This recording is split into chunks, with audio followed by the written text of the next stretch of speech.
में जाए, सपा में जाए, भाजपा में जाए, हमारी अपनी पार्टी, हमारा विचारधारा और सोच है।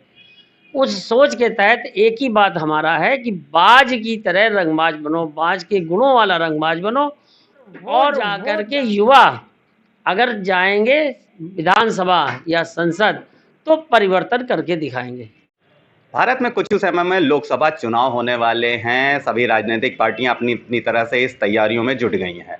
हमारे साथ आज लखनऊ में रंगबाज सेना के राष्ट्रीय अध्यक्ष और सामाजिक नवनिर्माण सेना के राष्ट्रीय अध्यक्ष सुनील पटेल जी हैं। कुछ मुद्दों पर बात करने के लिए हम आज उनके पास हैं।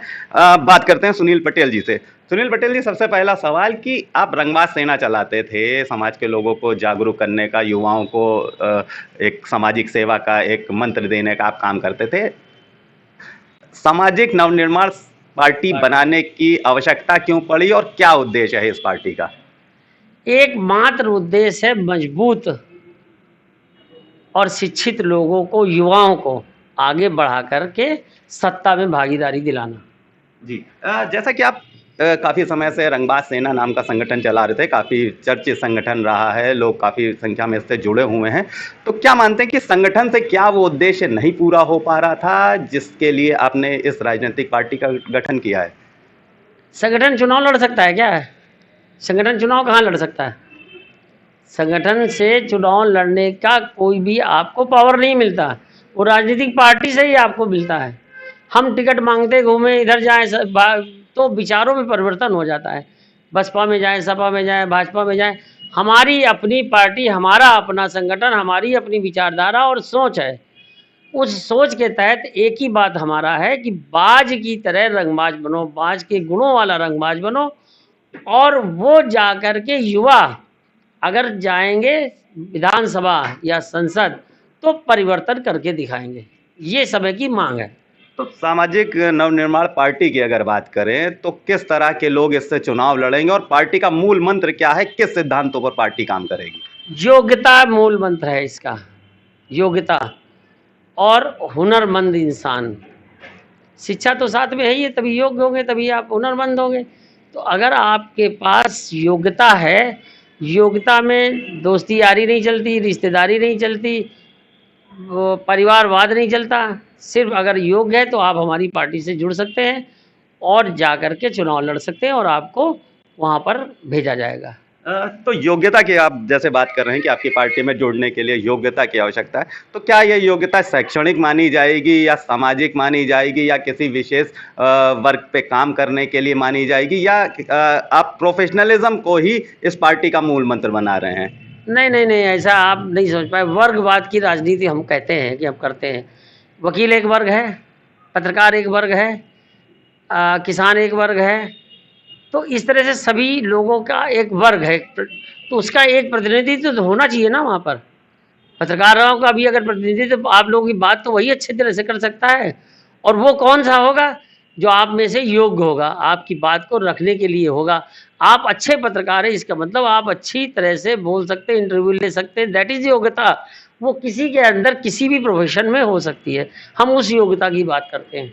नहीं, शैक्षणिक चीज़ों का क्या इसमें मतलब होगा? क्या डिग्रीज ही काम करेंगी या योग्यता किसी भी प्रकार की हो, अपनी फील्ड का वो जानकार हो, अपनी फील्ड में काबिल हो, तो आपकी पार्टी उसको मौका देगी? देखिए, किसान पढ़ने नहीं गया, लेकिन वो इतनी अच्छी एग्रीकल्चर करता है, इतनी अच्छी क्रॉप होता है कि उसके यहाँ फसल बहुत होती है, दैट इज़ योग्य। वो उस चीज़ में योग्य है, हम उस योग्यता की बात करते हैं। तो कुछ ही समय में पूरे भारत में लोकसभा चुनाव होने वाले हैं। क्या देख रही है पार्टी और किस तरह की विचारधारा आप सोच रहे हैं कि कैसे हम इस चुनाव में अपनी भागीदारी करेंगे? देखिए, हमने आपको एक बार बताया कि हम लोग विश्वास करते हैं आदमी के हुनर पे, आदमी की योग्यता पे, या आदमी कर्मठ है कि नहीं। आप बोल नहीं सकते तो नेता कैसे बनोगे? आप पत्रकार तो एक ऐसी चीज़ होती है जो हर जगह जा कर के, मैं तो अखबार पढ़ता हूँ, भरा रहता, हम कहते लिखते कहाँ से हैं? या इतनी वो टीवी देखते खोलते हैं, इतने फराटे से किसी विषय में बात करते हैं, तो ये योग्यता नहीं है आपकी क्या? तो आप मान के चलिए कि आप अगर किसी भी चीज़ में हुनरमंद भी एक शब्द आता है, हुनरमंद हैं, हुनरमंद को मेन मान लीजिए आप। अगर हुनरमंद हैं अपने प्रोफ़ेशन के प्रति, अपने काम के प्रति, तो आप आगे बढ़ेंगे, आप सत्ता तक जाएँगे, क्योंकि ताकत वहीं से मिलती है। समाज सेवी लोगों को ताकत नहीं मिलती कहीं से। हम लोग लाख चिल्लाएं, कोई नहीं सुनता है, लेकिन सरकार अगर कोई जियो पास कर देती है तो पास हो जाता है। हम वहाँ तक जाना चाहते हैं। तो अगर आप हुनरमंद की बात करें तो क्या आप सामाजिक नवनिर्माण पार्टी युवाओं को भी लेकर के आएगी जो अपनी अपनी फील्ड के एक्सपर्ट्स हैं? युवाओं को भी लेके नहीं आएगी, युवाओं को ही लेके आएगी ज़्यादातर। क्योंकि आप हमको एक जवाब दे दीजिए, कमज़ोर आदमी क्या कभी सफल दिखा है आपको? हमेशा मजबूत आदमी, मजबूत इन द सेंस बहुत चीज़ें, बाज के गुणों वाला क्यों कहते हैं? क्योंकि बाज में ही ऐसे ऐसे गुण हैं कि वो अपने लक्ष्य को आकाश से देखता है और समुद्र के अंदर से घुस करके उठा लाता है। तो उसमें कितने गुण हैं ये नहीं बताएंगे आपको, पढ़ लीजिएगा जा करके। तो वो गुणों वाला जो आपके अंदर टैलेंट है वो दिखाई देने लगता है। 100 आदमी बैठे होंगे, एक स्टेज पे तो एक ही बोलता है ना, वो टैलेंट बोलता है। उस टैलेंट को, जिसको कहते हैं टैलेंट हंट, हम लोग टैलेंट हंट करके उसको विधानसभा में भेजना चाहते हैं। जी। लोकसभा चुनाव नज़दीक ही है, तो आपको क्या लगता है किन मुद्दों पर इस बार भारत में चुनाव होगा और किन मुद्दों पर प्रत्याशी अपने अपने किस्मत को आजमाएंगे? किन मुद्दों की बात आप कर रहे हैं?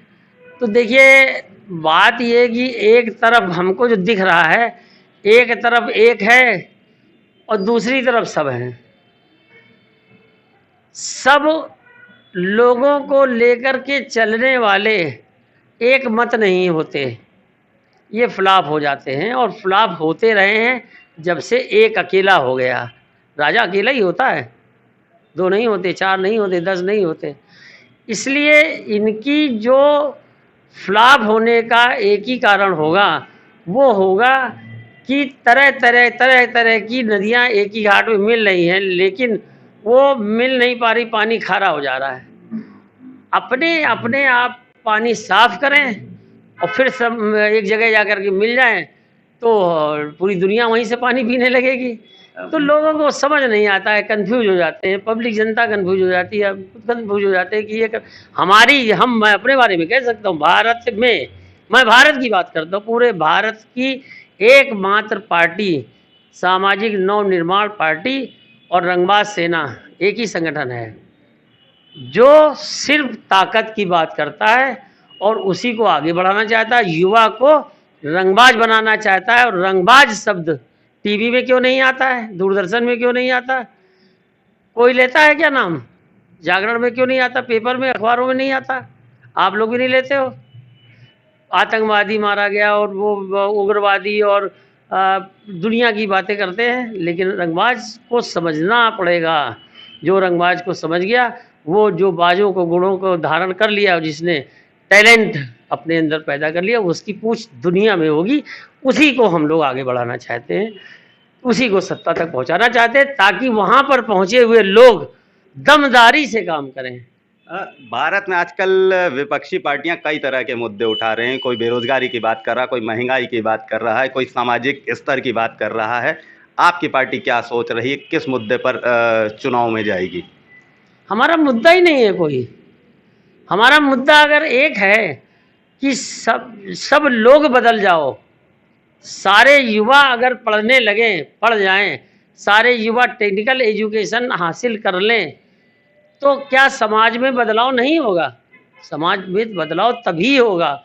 ये जातिवाद, ये महंगाई, ये तो महंगाई कौन सी, जितनी पार्टियां हैं सबकी सरकारें रही हैं। इनकी सरकारों में क्या महंगाई कम ज़्यादा नहीं हुई है क्या? बात करने से क्या फ़ायदा? बेरोजगारी इनके यहाँ कम ज़्यादा हुई है क्या? वैसे ही बेरोजगारी रहती, ऊपर नीचे हो गई, अलग बात है। तो ये गरीबी कोई दूर कर पाया है क्या? ये सब कुछ नहीं दूर होगा कभी, लेकिन समाज का नवनिर्माण हो सकता है। उसी नवनिर्माण की हम लोग बात करते हैं, और वो नवनिर्माण तभी होगा जब लोगों की सोच बदलेगी। लोगों की सोच बदलेगी, सोच पे हम लोग काम करते हैं कि अपनी अपनी सोच बदलो, पुराने ढर्रे पे जो चलने वाली चीज़ें हैं वो ख़त्म करो।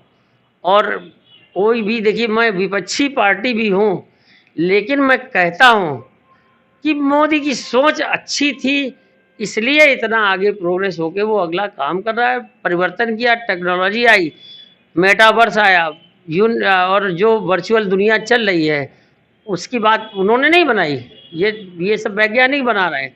लेकिन वर्चुअल दुनिया में जब जाओगे ही नहीं, पढ़ोगे ही नहीं, तो आप क्या समझ पाओगे? इसलिए आपको टेक्नोलॉजी को के साथ अब आगे बढ़ना पड़ेगा, ना कि जातिवाद के साथ आगे बढ़ना पड़ेगा। आप भेड़ों का झुंड नहीं होता है, जो भेड़ का झुंड, ये झुंड बना रहे हो, यादवों का झुंड, कुर्मियों का झुंड, गुप्ताओं का झुंड और फलाने का झुंड जो बना रहे हो, इन झुंडों को बनाने से कोई फायदा नहीं। इन सबको वो कर दो, गबड़ घुसेड़ क्या बोलते थे पहले, नहीं, भरभंडा कर दो, भरभंडा कर दो, सबको मिला दो और एक चीज़ बढ़ा दो कि इनमें योग्यता आए, हुनर आए, मजबूती आए, तब देखिए सामाजिक परिवर्तन होगा। यही एक हमारा मुद्दा है। पब्लिक समझे तो समझे, हमारा समझाने का यही तरीका है। हमारे ये महंगाई सहंगाई और ये सब चीज़ें कोई मुद्दे नहीं। जब हम सरकार में आ जाएंगे तब हम वो काम करेंगे जो उस समय सामाजिक परिवर्तन के लिए सही होंगे। That's all. धन्यवाद। ये थे हमारे साथ सुनील पटेल जी, जो राष्ट्रीय अध्यक्ष हैं रंगबाज सेना के और सामाजिक नवनिर्माण पार्टी के। सामाजिक नवनिर्माण पार्टी के विषय में उन्होंने बताते हुए कहा कि हमारी पार्टी हुनरमंद लोगों को ही चुनाव लड़ाएगी और उनको जनता चुन करके जब सदन में भेजेगी तो वो उनके हित की बात करेंगे। इसके साथ साथ इन्होंने कहा कि भारत के युवाओं को हुनरमंद बनाना ही पार्टी तथा हमारे संगठन का काम है और पूरा भारत जब हुनरमंद होगा तो यहाँ पे किसी भी ऐसे बेरोजगारी और गरीबी तथा महंगाई जैसे मुद्दों पर चर्चा नहीं होगी और देश हमारा आगे बढ़ेगा। वीडियो जर्नलिस्ट अखिलेश सिंह के साथ संतोष कुमार, भूमि टीवी, लखनऊ।